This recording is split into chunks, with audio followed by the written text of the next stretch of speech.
दोस्तों इमेजिन कीजिए कि आप एक ऐसे घर में फंस जाते हैं जिस घर में सिर्फ आने का रास्ता है मगर उस घर से बाहर निकलने का रास्ता नहीं है। आज की हमारी मूवी की कहानी भी एक ऐसे ही घर की है जिसके अंदर एक मासूम कपल फंस जाता है जिसके बाद इनकी जिंदगी बद से बदतर हो जाती है। तो मूवी की शुरुआत में हम जेमा और उसके हस्बैंड टॉम को देखते हैं जिनकी हाल ही में शादी हुई है। जेमा एक टीचर है और टॉम एक कंपनी में काम करता है। इन दोनों को अपनी नई जिंदगी शुरू करने के लिए एक सस्ते घर की तलाश है, इसलिए ये दोनों एक स्टेट एजेंट के ऑफिस में आ जाते हैं जहां इनकी मुलाकात मार्टिन नाम के एक एजेंट से होती है जो इन दोनों की रिक्वायरमेंट सुनकर इन्हें एक ऐसे ही घर के बारे में बताता है जैसा इन दोनों को चाहिए। इसके बाद ये दोनों मार्टिन के साथ एक रियल एस्टेट में आ जाते हैं जहाँ दूर दूर तक एक जैसे ही घर बने होते हैं। ये एरिया बहुत ज्यादा बड़ा होता है। मार्टिन इन्हें मकान नंबर 9 को दिखाता है जो वाकई में बहुत खूबसूरत होता है। उसका लिविंग रूम और बेडरूम बहुत ही शानदार होता है। फिर मार्टिन इन्हें गार्डन देखने को कहता है। ये दोनों गार्डन देखने के लिए बाहर आ जाते हैं। इन दोनों को ये घर बहुत ज्यादा पसंद आता है। जब ये दोनों मार्टिन से बात करने के लिए घर के अंदर आते हैं तो मार्टिन वहाँ पर नहीं होता।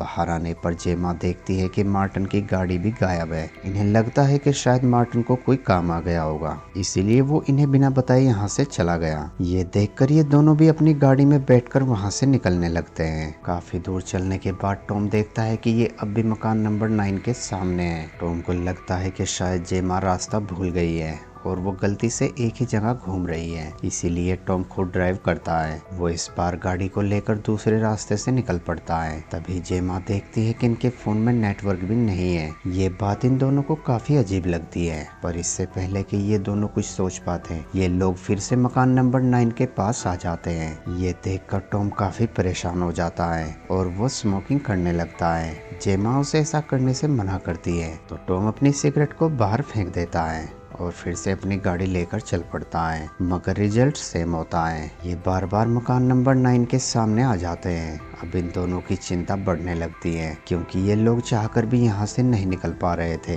इन दोनों को ऐसे ही घूमते हुए सुबह से रात हो जाती है मगर इन्हें बाहर निकलने का रास्ता नहीं मिलता। अब रात होने तक इनकी गाड़ी का फ्यूल भी खत्म हो जाता है और गाड़ी बंद पड़ जाती है। तो ये लोग देखते हैं कि ये फिर से मकान नंबर 9 के बाहर खड़े हैं। ये देखकर जेमा डर जाती है। वो मदद के लिए आवाज लगाने लगती है मगर इन दोनों के अलावा वहाँ और कोई भी नहीं होता। तो ये दोनों हार मानकर घर के अंदर आ जाते हैं और उस घर के अंदर ही पूरी रात गुजारते हैं। रात गुजरने के बाद सुबह टॉम घर की छत से बाहर जाने का रास्ता देखने लगता है तो वो देखता है कि इनके चारों ओर सिर्फ एक जैसे मकान है और कुछ नहीं। ये देखकर ये दोनों गार्डन के रास्ते से बाहर निकलने का फैसला करते हैं, जिसके बाद ये दोनों एक के बाद एक घरों को पार करते हुए आगे बढ़ने लगते हैं। ये दोनों पूरा दिन ऐसे ही चलते रहते हैं मगर इन्हें कोई भी रास्ता नजर नहीं आता। अब रात होने तक इनकी हिम्मत भी टूटने लगती है और थकान से इन दोनों का बुरा हाल हो जाता है। तभी जेमा को एक घर में रोशनी नजर आती है जिसे देखकर इन्हें लगता है कि शायद इन्हीं की तरह यहाँ और कोई भी रहता है। ये दोनों बड़ी उम्मीद के साथ उस घर के अंदर आते हैं मगर अंदर आते ही इनकी सारी उम्मीद टूट जाती है क्योंकि ये फिर से उसी मकान नंबर 9 में आ जाते हैं। ये देखकर ये दोनों चौंक जाते हैं क्योंकि इन दोनों ने तो पूरा दिन सफर किया है, तो ये फिर से इस घर में कैसे आ सकते हैं। अब जेमा जल्दी से बाहर आती है तो वो देखती है कि बाहर एक बड़ा सा बॉक्स रखा है जिसके अंदर इनकी जरूरतों का सारा सामान है। अब जेमा सोचती है कि कोई तो है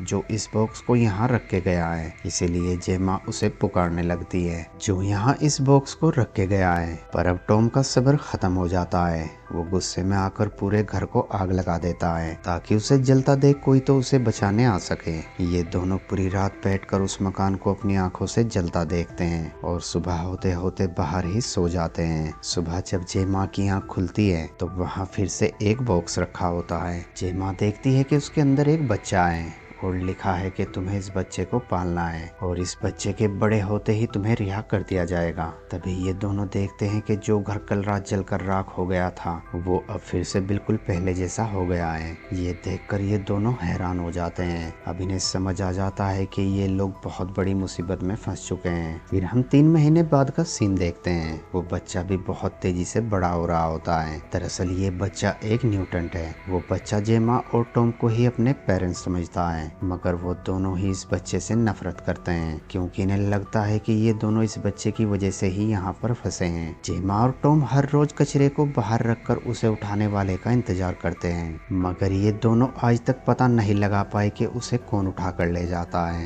एक दिन टॉम अपनी सिगरेट को पीकर गार्डन की घास पर फेंकता है तो वो घास अचानक कहीं गायब हो जाता है। ये देखकर टॉम चौंक जाता है और उसे एक आइडिया आता है। वो इस पिंजरे से निकलने के लिए जमीन को खोदना शुरू कर देता है। हालांकि जेमा उसे समझाती है कि इन सब का कोई फायदा नहीं है, मगर टॉम को पूरा यकीन है कि वो दोनों जमीन के अंदर से होते हुए यहाँ से निकल सकते हैं। इस गार्डन की मिट्टी किसी रबड़ की तरह होती है जिसे खोदने में टॉम को बहुत ज्यादा तकलीफ होती है, मगर टॉम यहाँ से निकलने के जोश में हिम्मत नहीं हारता। वो इतनी तकलीफ होने के बावजूद भी लगातार खुदाई करता रहता है और इसी तरह से कई दिन गुजर जाते हैं। टॉम हर रोज गार्डन में खुदाई करता है और जेमा उस बच्चे का ख्याल रखती है। ये बच्चा अकेला बैठकर टीवी पर हर रोज एक QR कोड को देखता है और उसे याद करता है। फिर एक रात टॉम और जेमा अपनी गाड़ी के अंदर बैठे होते हैं, तभी अचानक इनकी गाड़ी में लगा म्यूजिक सिस्टम अपने आप चालू हो जाता है। ये देखकर ये दोनों खुशी से झूम उठते हैं और गाड़ी से बाहर आकर नाचने लगते हैं। इन्हें नाचते देखकर वो बच्चा भी इनके पास आकर नाचने लगता है और गलती से वो टॉम को गिरा देता है तो टॉम गुस्से में आकर उस बच्चे को जमीन पर पटक देता है और वहाँ से घर के अंदर आ जाता है। अब जेमा ना चाहते हुए भी उस बच्चे को अपने बच्चे की तरह प्यार करने लगती है। वो उस बच्चे को समझाती है कि तुम हर जगह हमारे साथ नहीं रह सकते, पर ये बात सुनकर वो बच्चा जोर जोर से चीखने लगता है तो जेमा को ये देखकर गुस्सा आ जाता है। वो उस बच्चे को उसी कमरे में छोड़कर टॉम के पास आ जाती है। अगली सुबह टॉम अपना नाश्ता खत्म कर फिर से खोदना शुरू करता है तो उसे नीचे से किसी की आवाज आती है। वो ये बात जेमा को बताने के लिए घर के अंदर आता है, पर जेमा इस वक्त उस बच्चे के साथ उसकी मोम की तरह खेल रही होती है। ये देखकर टॉम उस बात को अपने दिल के अंदर ही रख लेता है। फिर रात में जब टॉम सो रहा होता है तभी उसे किसी की आवाज आती है। टॉम चौंक कर उठ जाता है और कमरे से बाहर आकर देखने लगता है तो वो देखता है कि वो बच्चा रात में टीवी देख रहा है। तो टॉम गुस्से में आकर उस टीवी को बंद कर देता है, मगर वो बच्चा फिर से रिमोट लेकर टीवी को ऑन कर देता है। हालांकि जेमा भी उसे रोकती है, मगर वो इन दोनों की बात नहीं सुनता। अब सुबह होने पर जब टॉम नाश्ता बना रहा होता है तो वो बच्चा फिर से चिल्लाने लगता है। ये देखकर अब टॉम का सब्र टूट जाता है।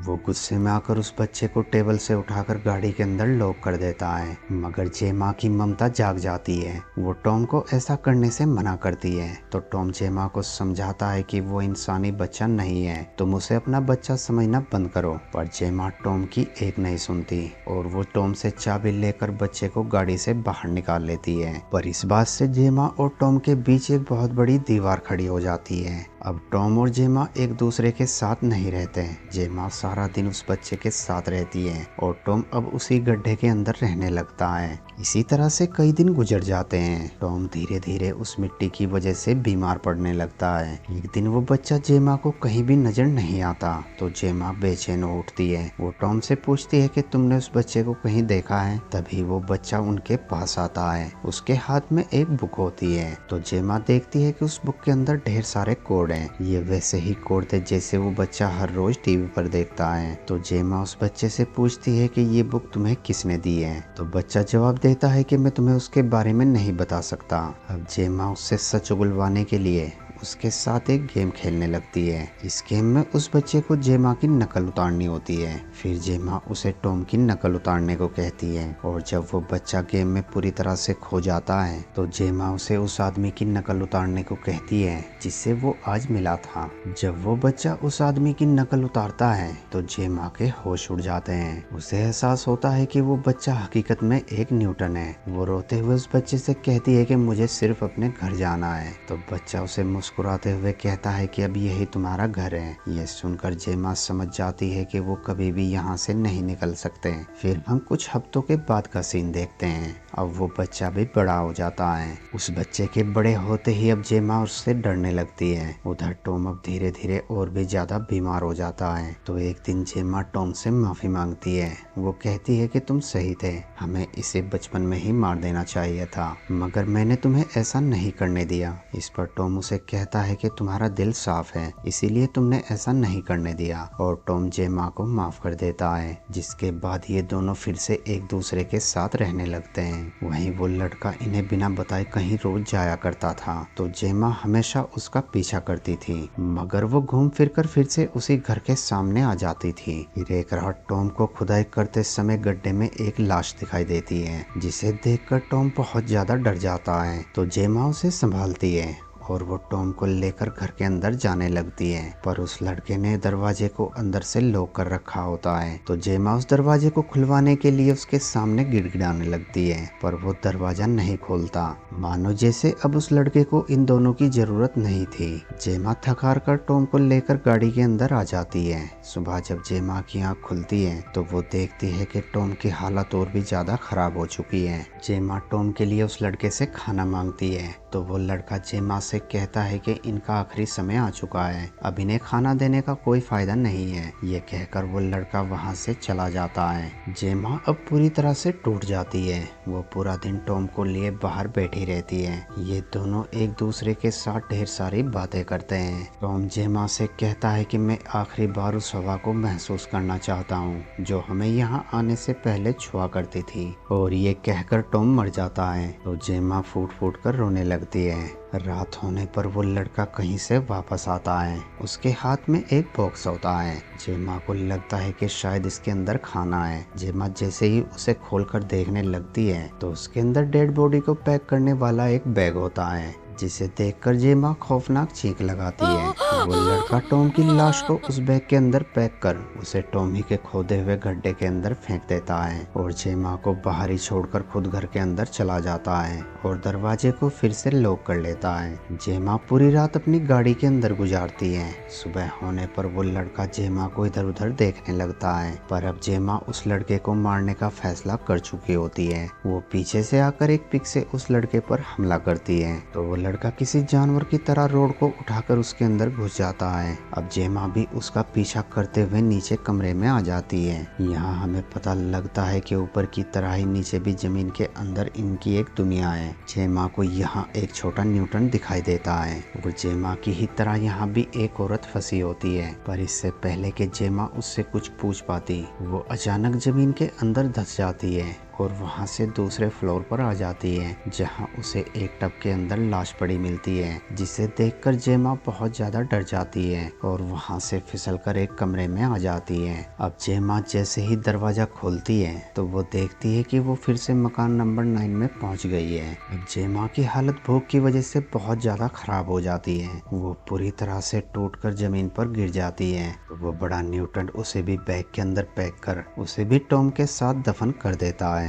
जिसके बाद वो गाड़ी के अंदर फ्यूल भरता है और वहां से उस एजेंट के ऑफिस में आ जाता है। दरअसल वो एजेंट भी एक न्यूटेंट होता है जो अपनी आखिरी सांसें ले रहा होता है। यहाँ हमें पता लगता है कि जैसे ही एक न्यूटेंट जवान होता है तो दूसरा न्यूटेंट अपने आप मर जाता है। वो जवान न्यूटेंट उसे भी इस बैग के अंदर पैक कर एक डोर के अंदर रख लेता है और खुद उसकी जगह ले लेता है। तभी उस ऑफिस में फिर से एक कपल आता है और इसी सीन के साथ इस मूवी का एंड हो जाता है। दोस्तों, वीडियो अच्छी लगी हो तो वीडियो को लाइक और चैनल को सब्सक्राइब जरूर करना। Thanks for watching.